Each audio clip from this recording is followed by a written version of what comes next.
میزبان تو ہے مہمان تو ہے۔ یہ شعر اللہ تعالیٰ کی وحدانیت، اس کی مہمان نوازی کی شان کو بیان کرتا ہے۔ دیکھا جائے تو ہم سب اللہ تعالیٰ کے مہمان ہیں، اللہ تعالیٰ کی مخلوق ہے،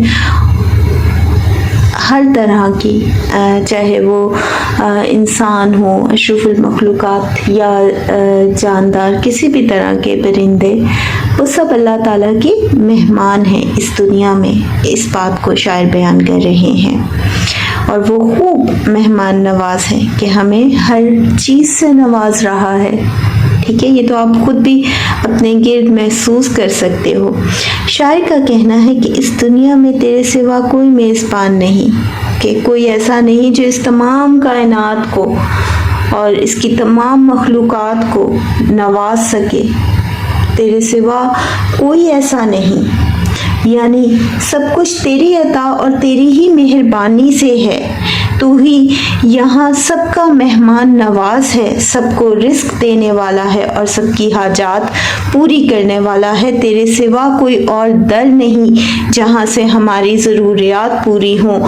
تو ہی وہ خالق کائنات ہے جو سب کو پالنے والا ہے اور خوب مہمان نواز ہے۔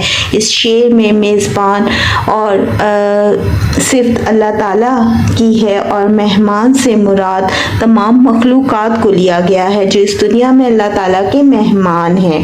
شاعر اس حقیقت کو بیان کر رہے ہیں کہ اس کائنات میں جو کچھ بھی ہے وہ سب اللہ تعالیٰ کی طرف سے ہے اور وہی سب کا سہارا ہے۔ زمین پر جلوہ آرا ہیں مظاہر اس کی قدرت کے، بچھائے ہیں اسی داتا نے دسترخوان نعمت کے۔ یہ حمد وحدت الوجود کا بیان کرتی ہے، یعنی ہر چیز، ہر لمحے، ہر مقام پر صرف اللہ تعالیٰ کی ذات موجود ہے۔ شاعر نے مختلف زاویوں سے اللہ تعالیٰ کی موجودگی کو بڑی خوبصورتی سے بیان کیا۔ اگلا شعر ہے، رنگ تیرا یہ چمن میں بو تیری، خوب دیکھا تو باغباں تو ہے۔ اس شعر میں شاعر نے بتایا ہے کہ دنیا کی مثال ایک باغ جیسی ہے۔ اب یہاں پر وہ کیا مثال دے رہے ہیں؟ دنیا کو ایک باغ کی مثال دے رہے ہیں، اور اللہ تعالیٰ اس باغبان کا مالک ہے۔ جس طرح ایک اچھا مالی اپنے باغ کی مکمل نگرانی کرتا ہے، اسی طرح اللہ تعالیٰ کی ذات اس سے بھی بڑھ کر اس دنیا کے باغ میں موجود انسانوں اور دیگر مخلوقات کی مکمل حفاظت فرماتا ہے۔ شاعر کا مزید کہنا ہے کہ اس چمن میں جو رنگ و بو ہے، جو خوبصورتی ہے، جو رنگ ہے، جو قدرت کی نشانیاں ہیں، وہ دراصل تیری ہی وجہ سے ہیں۔ یہاں تو سے مراد اللہ تعالیٰ کی محبوب ہستی ہے جس کی تعریف کی جا رہی ہے۔ شاعر کہنا چاہتا ہے کہ جو کچھ بھی خوبصورتی اور دلکشی اس دنیا میں ہے وہ سب تیری عطا کردہ ہے۔ باغباں تو صرف ایک ظاہری نگہبان ہے، لیکن اصل سب تیری ہی قدرت کا ظہور ہے۔ تو تمام انسانوں پر رحم و کرم جاری رکھتا ہے، انسانوں کی تمام ضروریات پوری کرتا ہے، یعنی اس جیسا بہترین باغبان کوئی نہیں، وہ اکیلا اور واحد ہے۔ محرم راز تو بہت ہے امیر، جس کو کہتے ہیں رازداں تو ہے۔ اب یہاں پر کیا حوالہ ہے ہم وہ سمجھیں گے۔ امیر منائی کے اس خوبصورت شعر میں اللہ تعالیٰ کی وحدانیت اور اس کی بے مثال ہستی کو بیان کیا گیا ہے۔ شاعر اللہ پاک کو مخاطب کرتے ہوئے کہتے ہیں کہ اگرچہ اس دنیا میں بہت سے لوگ ایسے ہیں جو راز جاننے کا دعویٰ کرتے ہیں، یعنی ان کا کہنا ہے کہ ان کا دنیا پر بہت تحقیق ہے اور وہ گہری نظر رکھتے ہیں، وہ بہت سے رازوں سے آشنا ہیں، ظاہری بھیدوں سے واقف نظر آتے ہیں، لیکن حقیقت میں سچے رازوں کو تو صرف تو ہی جانتا ہے۔ تیری ہی ذات وہ ہے جو پوشیدہ اور ظاہر ہر بات کو جانتی ہے، جس پر تمام بھید کھلے ہوئے ہیں، وہ ذات پاک صرف تیری ہے۔ شاعر اس شعر میں اس بات پر زور دیتا ہے کہ انسان چاہے کتنا ہی علم حاصل کر لے، کتنے ہی دعوے کر لے، کبھی بھی خدا کے علم اور گہرائی تک نہیں پہنچ سکتا۔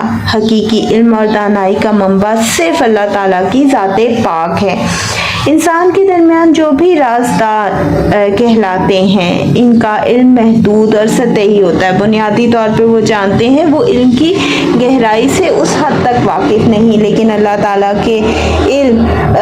تعالیٰ کا علم کائنات کی ہر چیز کا احاطہ رکھتا ہے اور ہر راز سے اللہ تعالیٰ واقف ہے. اس کی حکمت کامل ہے. اس شعر میں عاجزی اور توکل کا پہلو بھی نظر آتا ہے. شاعر اپنی کم علمی، بے بسی کا اعتراف کرتے ہوئے کہتا ہے صرف اللہ تعالیٰ ہی سچا رازوں کو جاننے والا ہے اور تمام بھیدوں کا علم اسی ذات پاک کے پاس ہے اور وہی ہر مشکل میں رہنمائی کر سکتا ہے. سورۃ الفاتحہ. ترجمہ. تمام تعریفیں اللہ تعالیٰ کے لیے ہیں جو تمام جہانوں کا رب ہے. ہم اس حوالے سے یہ آیت مبارکہ کا حوالہ دے سکتے ہیں. ایک شعر اسی حوالے سے ماہر القادری کا: تیری تجلیوں سے روشن ہے ماہ و انجم، دنیا کی انجمن میں نور و ضیاء بھی تو ہے.